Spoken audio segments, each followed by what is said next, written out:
Well, guys, today President Trump was in Tokyo, where he attended a meeting and ate lunch with the new Prime Minister of Japan. Prime Minister gifted Trump a golf bag, a golden putter, and told him that she had nominated him for the Nobel Peace Prize. Trump was like, I think I found my soulmate. Yes. The Confederate States of America control the networks. They're on the side of mayhem. They're on the side of lunacy.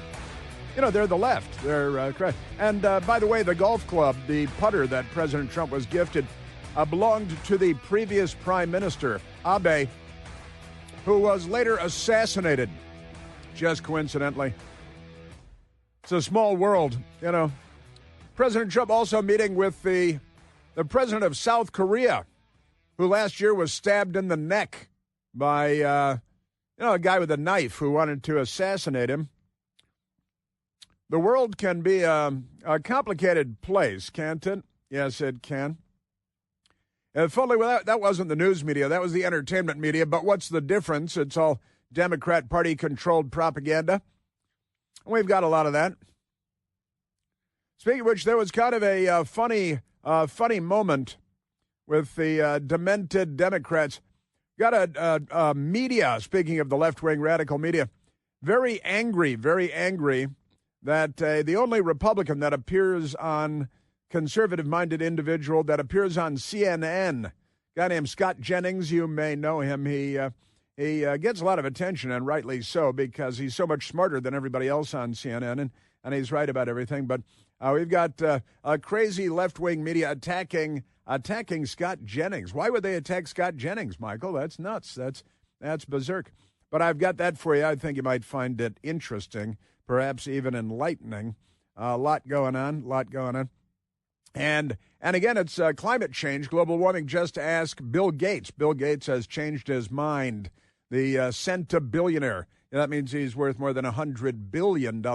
He's changed his mind about where his priorities ought to be placed, having to do with climate change. You know, the earth is on fire and we're all going to die soon. Pretty amazing stuff. Oh, speaking of which, don't use ChatGPT. You know, this ChatGPT thing. There's a story out today on a couple of stories on ChatGPT today, but there are a couple of particularly interesting ones having to do with people that use ChatGPT, this artificial intelligence stuff. And the headline is, over 1 million people talk to ChatGPT about suicide weekly. That is to say, every week. So I guess over the course of a year, if I'm doing my gazintas correctly, that'd be 52 million people. You know, it might be the same people over and over again, because it's a little bit complicated, but we've got that going. Yes, we do. Also, speaking of which, because, you know, about 40%, the number is about 40%, of people that self-identify as transgender, that is to say Democrats, attempt suicide. And we've got an update on the man that assassinated Charlie Kirk of Turning Point USA. And the headline from the New York Post, a pretty remarkable story here. Charlie Kirk suspects trans lover, because remember he wrote the transgender stuff on the bullets, on the shell casings, and all this stuff. Charlie Kirk suspects trans lover, that is to say transsexual or transgender. Trans doesn't really, but the Democrats, they butcher the English language wherever they can. Charlie Kirk suspects trans lover Lance Twiggs. He goes by Lance Twiggs. Is that like a fake name? Is that like a gay porn name or something? Lance Twiggs goes missing. He's missing 6 weeks after political assassination. Have they looked behind the refrigerator? Because a lot of stuff falls behind the refrigerator. It could be back there. Maybe the trunk of his own car. Maybe autoerotic asphyxiation in his own closet or something like that. The transgender lover of Charlie Kirk's alleged killer has seemingly vanished from his hometown 6 weeks after the political assassination that shook the country.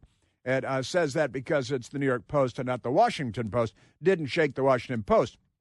Lance Twiggs, 22 years old, has been on the down low That might be an inappropriate use of on the down low in this context, don't you think? Has been on the down low since his boyfriend, Tyler Robinson, allegedly shot the Turning Point USA co-founder dead and then sent Twigs a string of text messages confessing to the slaying. Then what do you say allegedly? Allegedly shot. And here's the video of him at the event. And Twigs has steered clear of his $1,800 per month love nest on the outskirts of the isolated desert oasis of St. George. It's an isolated desert oasis, and here's the guy. And now authorities previously said that he is cooperating or had been cooperating with authorities, but Twigs has refused to speak with the media. Well, it shows good common sense there. While Robinson, the assassin, awaits trial in Salt Lake City jail cell, where I think he's enjoying himself. I think he likes it. So he's got that going. So the boyfriend, the tranny cross-dressing, thinks he's a girl boyfriend, has vanished, and nobody's looking for him. That's the funny thing. Isn't that amazing? We've got also the headline from National Panhandler Radio, suckling on the taxpayer teat. We'll pay so they can buy their beach houses, the NPR people. Most Americans think restricting free speech has gone too far. NPR was, I think, shocked to discover that they could hardly believe that restricting free speech because the left has gone too far. Well, it's because the left are, they're authoritarian and totalitarian and fascist. And Adolf Hitler's party was called the Socialist Workers' Party of Germany, but never mind that. Speaking of which, the Democrats, how they love crime and illegal aliens and illegal alien gangs in particular. Amazing stuff here. We've got a judge who's an Obama judge. The Chicago Sun-Times has the story today. Border Patrol boss Gregory Bovino agrees to meet with judge every weekday until next hearing. Now, the headline is stupid. He's been ordered by the court to meet with the judge, the Obama judge, every weekday to say, hey, were you mean to any gang members today with tattoos all over their faces of swastikas and things? Gregory Bovino, the U.S. Border Patrol official who has emerged as the public face of President Donald Trump's immigration blitz in Chicago, was in federal court Tuesday. Bovino will return to the courtroom every weekday to give U.S. District Judge Sarah Ellis and Obama bootlick updates until November 5th. There's a preliminary hearing then in the case. And the case is, hey, can we just let all the illegal alien gang members run loose in Chicago while we arrest federal law enforcement agents that we're targeting? Because we've got that going for us. So we've got that story pretty well. And it's, again, Obama and the radicals, they appoint judges that will just be radicals throughout their entire filthy, corrupt careers. So we've got that going. And speaking of Democrats, escaped monkeys destroyed. That's the word destroyed is in quotation marks. They got escaped monkeys. Escaped monkeys destroyed after Mississippi police are mistakenly told they're a danger. No, a gang of monkeys running around Mississippi, not a danger to anybody, I'm sure. NBC fake news said, what dangerous monkeys? There's no danger in throngs of monkeys running loose in your neighborhood. Don't worry about it. A truck transporting monkeys associated with the Tulane University crashed, and it overturned, and prompting law enforcement to take appropriate action based on what they were initially told. Sheriff's officials said, because they got a bunch of dangerous monkeys that escaped from a truck that crashed and overturned. A number of monkeys were, quote, destroyed, end quote. I assume they were shot and killed rather than poisoned in their sandwiches or something. After they got loose Tuesday morning, and Mississippi law enforcement officers were mistakenly told they were dangerous. Yeah, since when are monkeys dangerous just running loose all over the place? The rhesus monkeys were being transported when the truck carrying them crashed in Jasper County, Mississippi, about 75 miles east of Jackson, Mississippi. The Jasper County Sheriff's Department said in a statement the vehicle's driver told deputies that the primates posed a threat to humans. Of course, they're rhesus monkeys. They're being taken in cages in the back of a truck. They're probably irritable. They might be worse than Democrats. But then again, that's probably not true. I apologize to the rhesus monkeys everywhere in the world that are not as dangerous as your average Democrat. That they were aggressive, that's what the truck driver said, and that they had hepatitis C, herpes, and COVID. So they really are like Democrats. They've got more in common. Every line you read in the story, they become more like Democrats. They got herpes, they got hepatitis C, they've got COVID. I assume they have monkeypox. They're monkeys, for crying out loud. And that they would require personal protective equipment to handle the infected rhesus monkeys with hepatitis C and herpes and COVID. That alone with the diseases. But NBC News is not convinced. They were mistakenly told that they're a danger. And they just say, well, let law enforcement deal with it, because they don't know any law enforcement. They never, met any, except when they got pulled over in their BMWs. But never mind that. So we've got that. You're going to need, the truck driver said, you're going to need personal protective equipment to handle the rhesus monkeys because of the hepatitis C and the herpes and the COVID. The Democrats are thinking, well, I don't want to date them. That's their thing. Well, not in the open anyway. Isn't that amazing?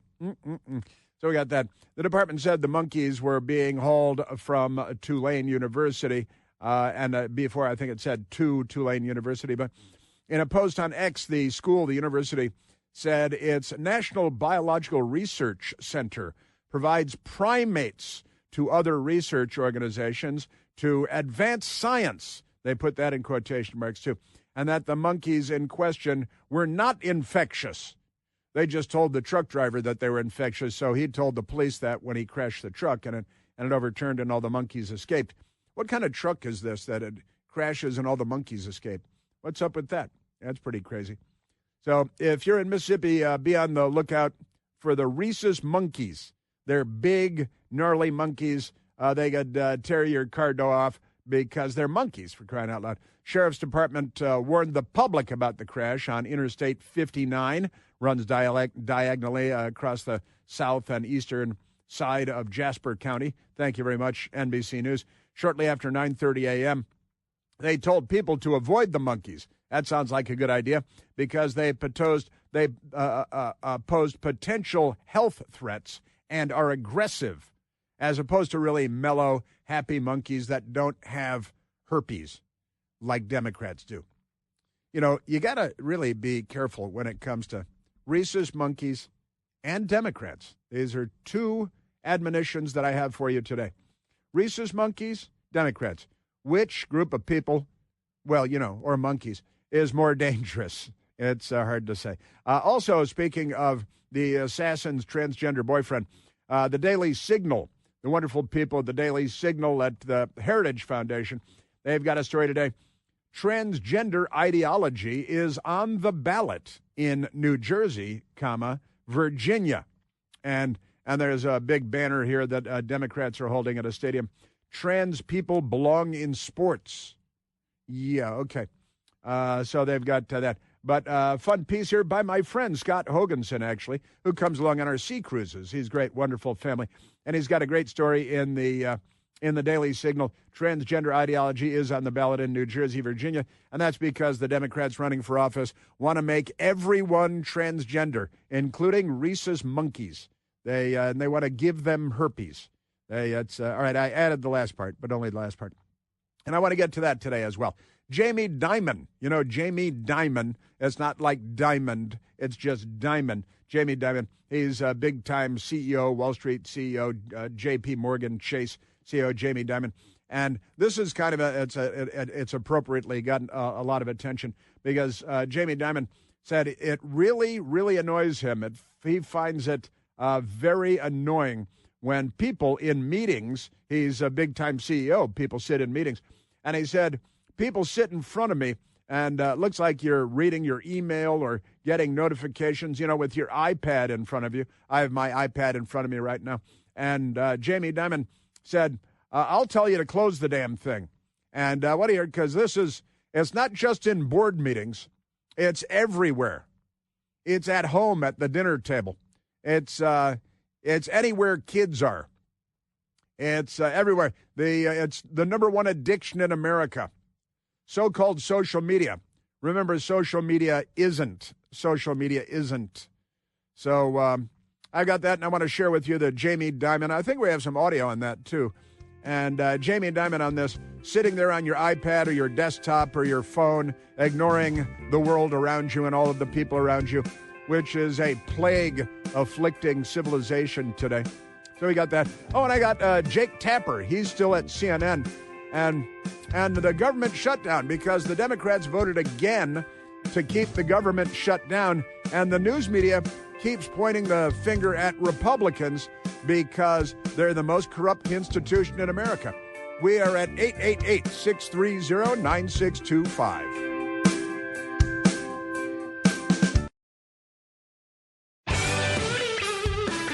And the Democrats voted again to keep the government shut down, knowing that all the filth and the media and the Democrats in the House and the Senate will lie and lie and lie, and that a lot of Americans will just buy it because we're very accustomed to being lied to.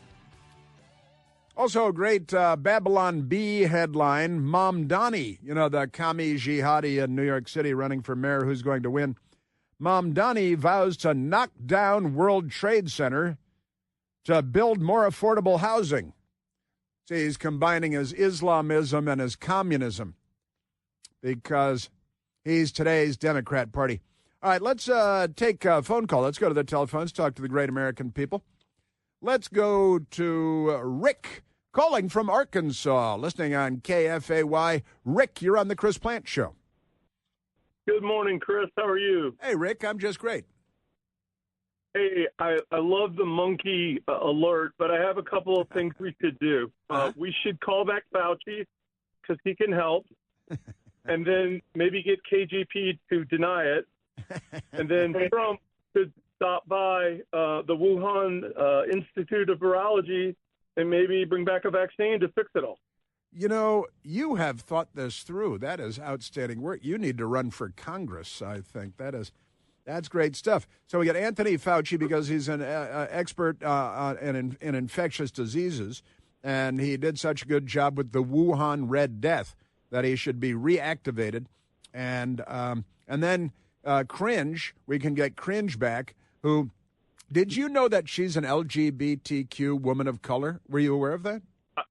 I was not. Really? I was not. I see you haven't seen any of her interviews because she can't stop talking about it. In fact, we even got somebody on television yesterday making fun of her for every time she speaks. She says, well, I'm an LGBTQ WOC. They like to use WOC for women of color. And amazing stuff. So get Fauci back and then KJP to come out and lie to us about it. And President Trump's already over there in Asia. He could drop in on Wuhan and get a new vaccine for the new disease. What a world it is. Thanks, Rick.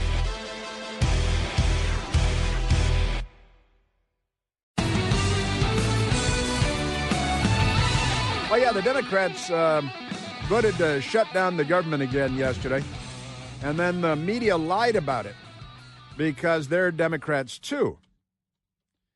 So the...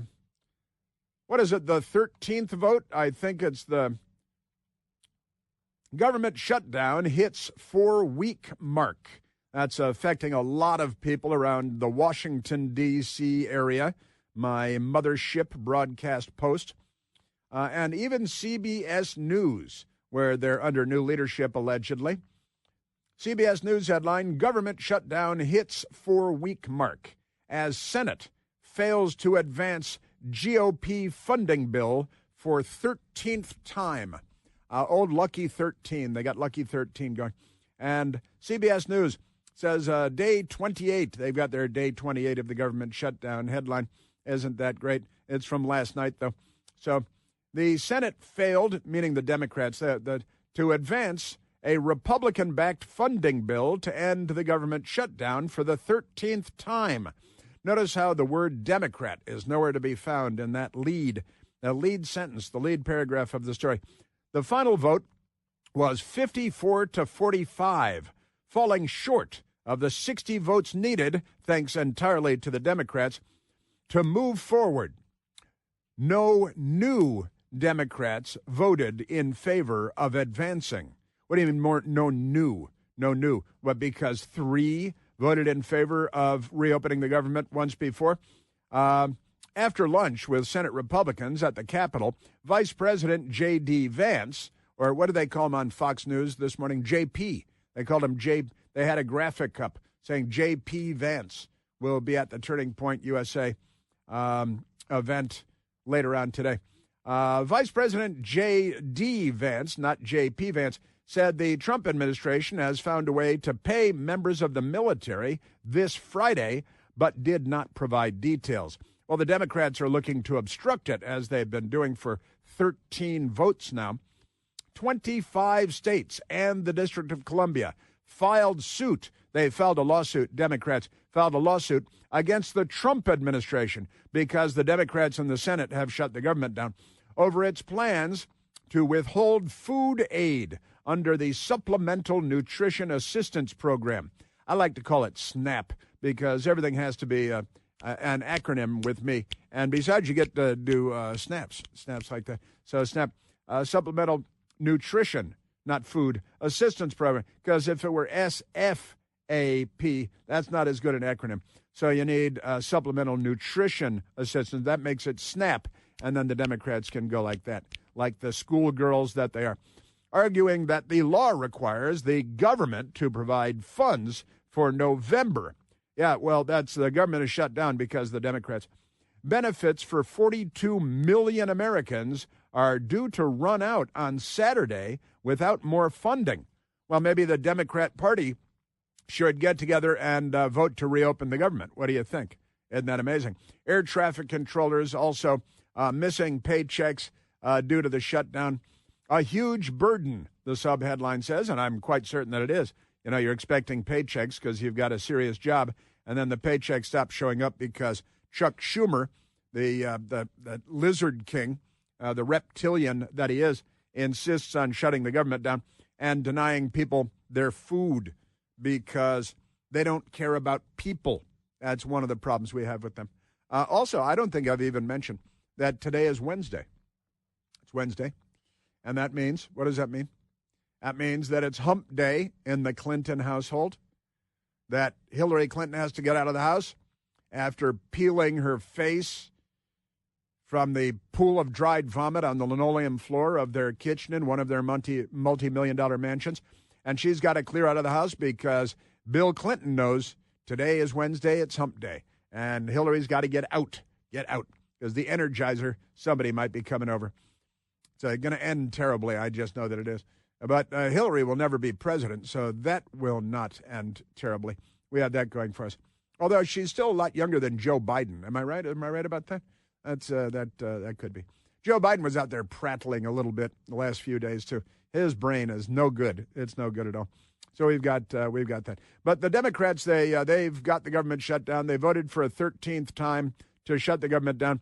And CBS News, even under their new leadership, they can't bring themselves really to just say it like it is, and that is the Democrats shut the government down. Now, the people at Axios 13 hours ago, left-wing front group for the Democrat Party as well. The headline is, Democrats embrace votes to make government shutdown hurt less. See, the Democrat, that's the left-wingers at Axios. They voted to shut the government down. I just got to say. And they've got Hans Nichols. He might be a Nazi with a name like that. I'm not sure. But the headline, Democrats embrace votes to make government shutdown hurt less. Well, they could, Axios and old pal of mine, Hans Nichols, who I don't know. It's the Democrats that voted to shut the government down. So how does that mean that the Democrats embrace votes to make government shutdown hurt less? Why don't they just make it hurt not at all by ending the shutdown and reopening the government, which only they can do because of the filibuster. And I tell you, I was kicking this around with my buddy Marty yesterday, and his it's not even a hypothesis, it's an observation. And his observation is that the Democrats want the Republicans to use what they call the nuclear option on the filibuster so they can get everything through with 50 votes and not need 60 votes. because they don't want the Senate to be the saucer that cools the heat from the hot cup of coffee. I always say that they used to say, we don't say anything sensible anymore, that the House of Representatives is the hot cup of coffee and the Senate is the saucer that you put the hot cup of coffee on to cool it before you start sipping. Right? But the Democrats want the Republicans to use the nuclear option, so-called, on the filibuster so that if and when the Democrat Party ever regains control of the Senate, they can say, oh, the Republicans did it, like the 5-year-old brains that they are, the nitwits that they are.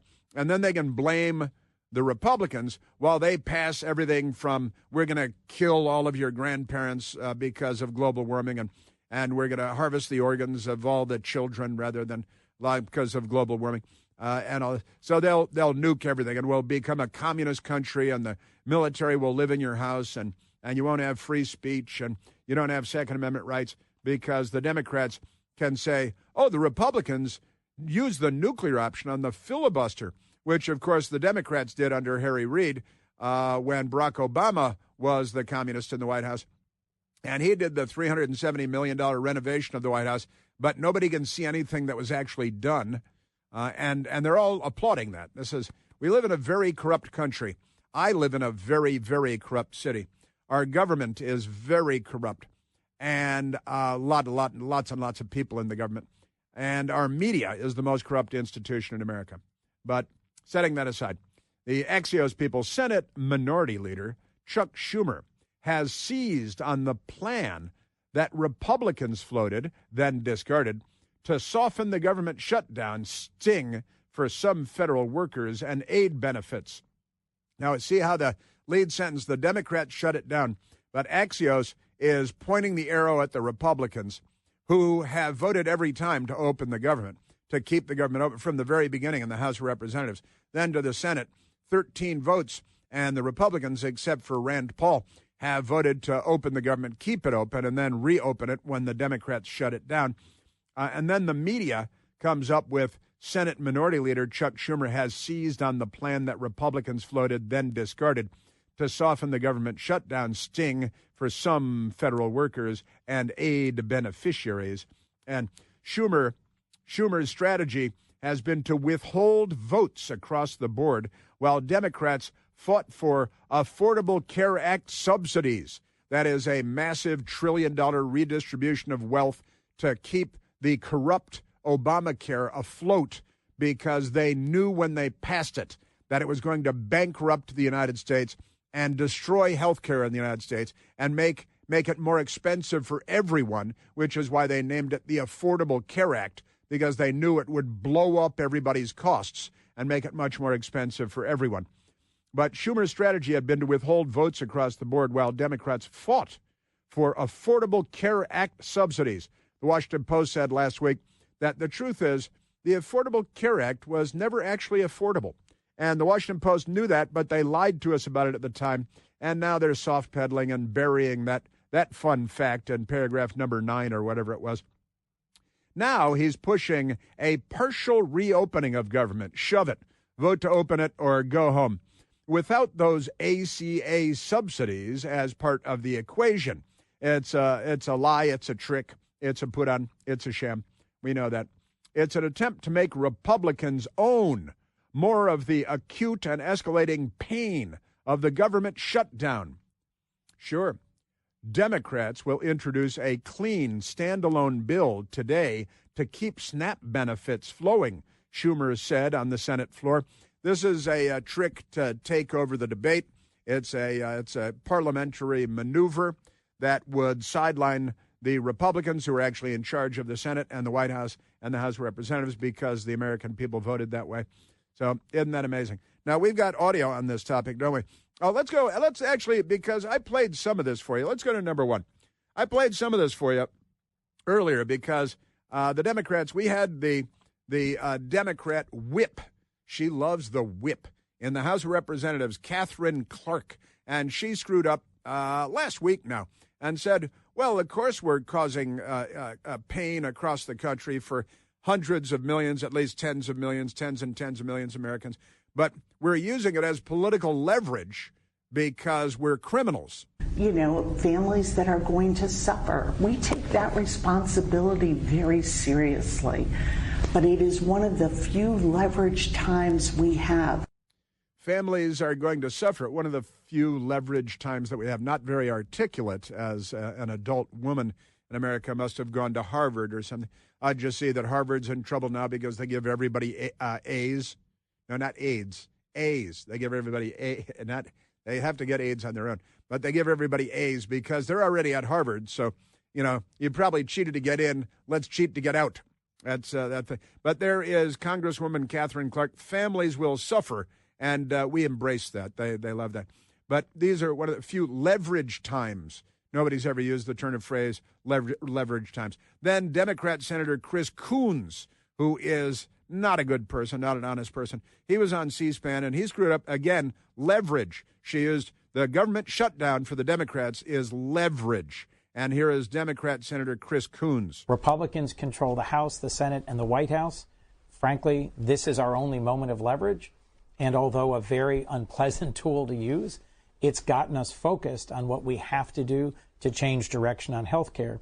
Well, you didn't win control of the House in the Democratic elections that we had across the country. You didn't win control of the Senate in the Democratic elections that we had across the country. And you didn't win control of the White House in the nationwide election we had. But the House, Senate, and the White House, it's because they won the elections, and that's how that works. But again, it's the only moment of leverage.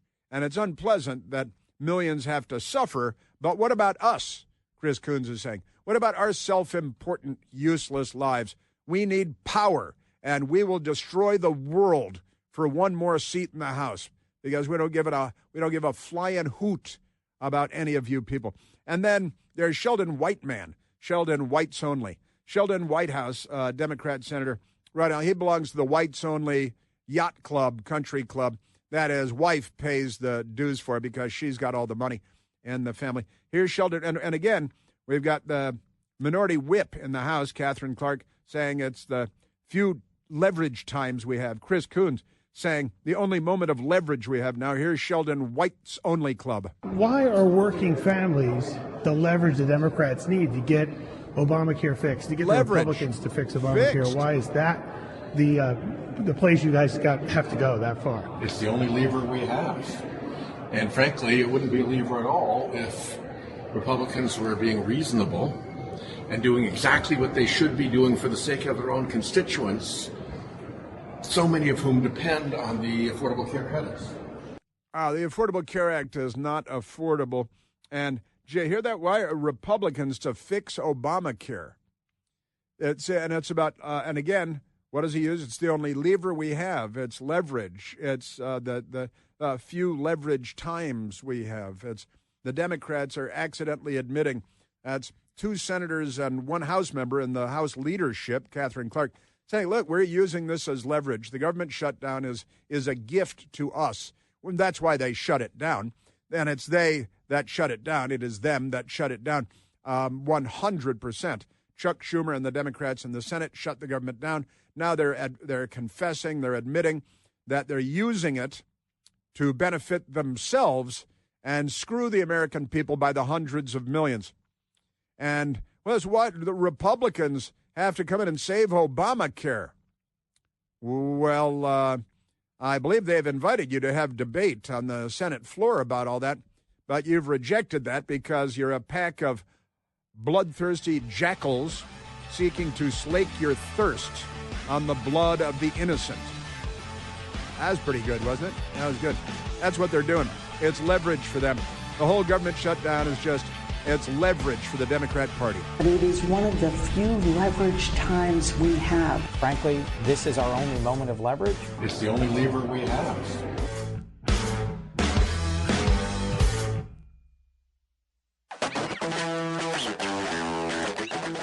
Yes, the Democrat Party. They've got to use the starvation. Well, we got a Democrat member of Congress saying the Republicans are starving Americans to death, right?